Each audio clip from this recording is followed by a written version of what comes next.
That is Mr. Brown's brilliant slogan for his economic policy. Prudence for a purpose. Prudence is the budget, the use of money, the inputs, and purpose is what it's about, the outcomes. By that standard, by the standard of purpose, New Labour in government is a failure. The purpose was, inspired by values of social justice, to break with the Thatcherite legacy of reckless inequality. But under New Labour, Britain, far from becoming more equal, became a more unequal society. More unequal economically in the distribution of income, and more unequal socially, for example, in health inequalities. The economic consequences of Mr. Brown are negligible, not much for the good, not much for the bad, just nothing. However, this is only the trivial part of my story here this evening. What I'm really here to talk about is why. And that will shift my attention very quickly from questions of this or that government to questions of the Constitution. In my study, I've looked at 4 core policies: child poverty, healthcare, crime, education, and then overall inequality. The assessment is on the government's own terms, prudence for a purpose. I've used the best available independent research and evidence, and I've looked mainly at the good years, from 1997 to 2007. So inputs then. The story is very good.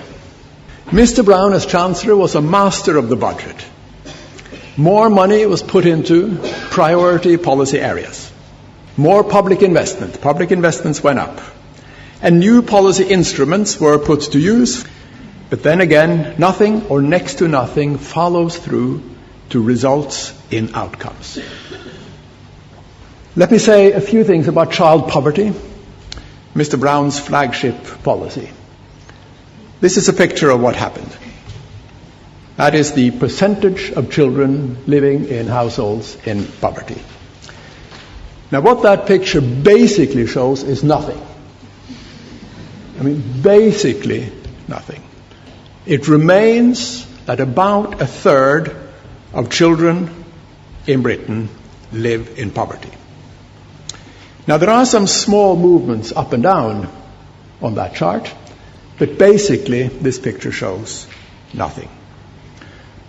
Of the small movements, what happened was that a long upwards trend in the rate of child poverty came to an end in 1994, 3 years before New Labour came to power.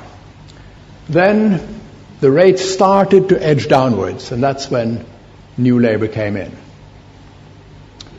And then, after Mr. Brown introduced tax credits, the new instrument to combat child poverty, the rates of child poverty again increased. They should, of course, have decreased, but they increased. And the reason for that was that underlying income inequality then shifted towards increasing inequality, and the policies that were in place were not capable of protecting children against the fallout from increasing underlying inequality. That was exactly the story during the 1980s. Children were not protected, and they are still not protected. In crime, after the new money was put in, a long trend of falling rates of crime was interrupted, and the level of crime stabilized. Only in education is there some success. Here, long-term trends of improvements in educational results were maintained and not interrupted or lost. Now, that's not much of a success, but at least it's not outright failure.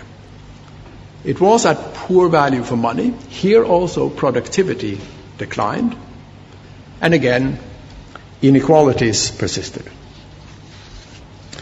All in all then, in individual policies, nothing or next to nothing follows through.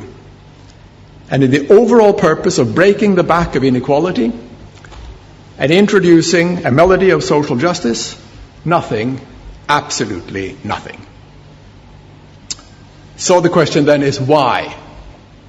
And the answer to that is extremely difficult and paradoxical, because this was a government that should have succeeded. It had everything. It had power, it had money to work with from economic growth, it had mandate, it had vision, it had ambition, it had activism, it had sincerity, everything. And it was a competent government.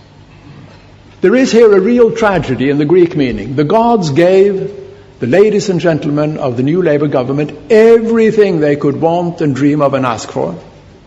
And then the gods denied them any benefit from that gift. Now Mr. Brown and Mr. Cameron shout at each other in Parliament.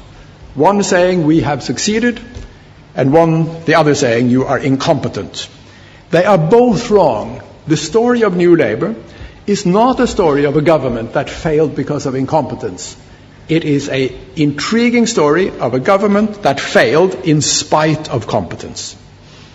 Now, partly, the government made bad decisions. On child poverty, they used the wrong instruments and they did not put enough money in. They were warned early.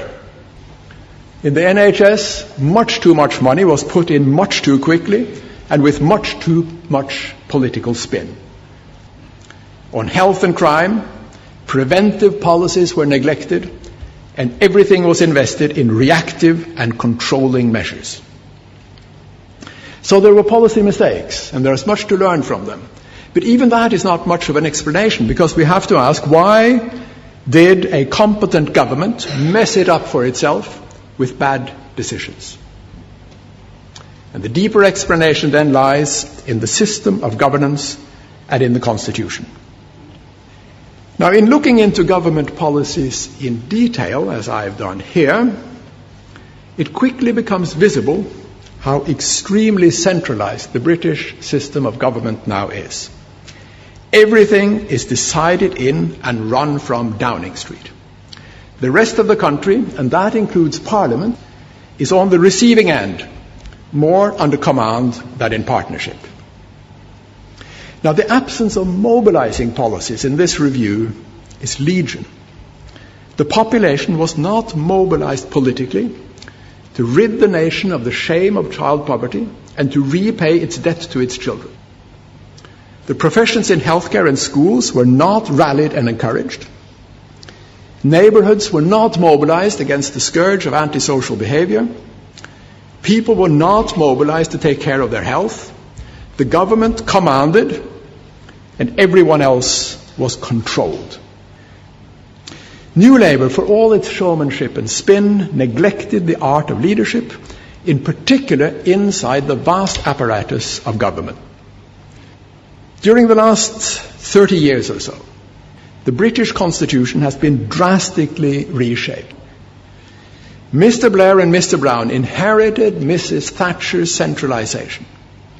Had they broken with that legacy, they may have succeeded. Instead, they slipped into continuing it and, inadvertently perhaps, undermined their own cause and condemned themselves to ever more effort for ever less gain.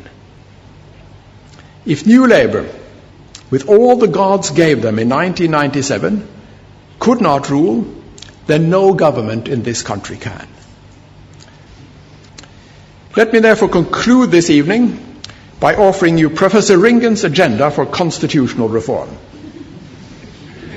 First, restore the House of Commons as the central political authority in British democracy. Second, reinvent local democracy. And it needs to be reinvented. As it is, Britain just does not have proper local units to devolve power to.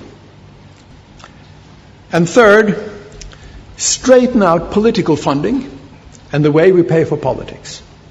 My recipe is the following. Make all political funding public.